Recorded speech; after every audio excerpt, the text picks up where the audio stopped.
Okay na yun.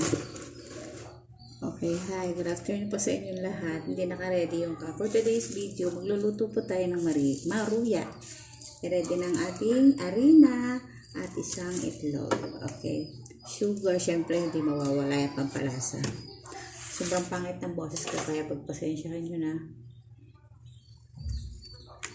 Medyo malang saging ngayon, kaya okay na siguro itong ilang piraso.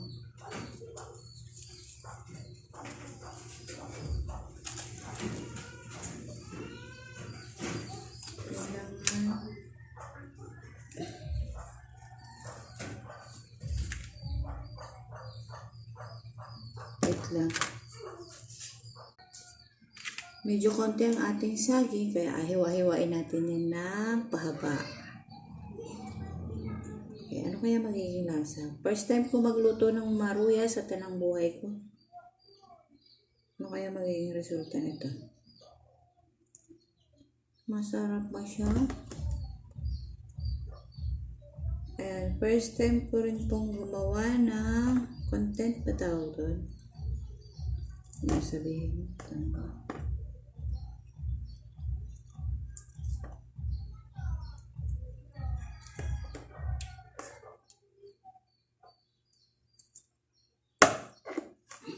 Ayan. Kailangan natin syempre ng harina.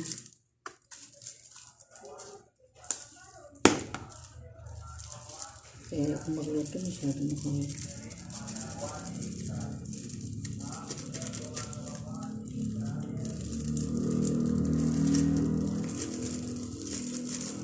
Harina, konting baking powder, and then mag-add tayo ng isang egg yolk.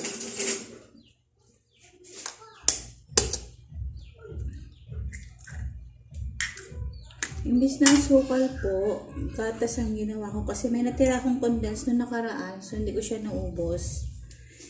Try ko siya kung ano magiging resulta.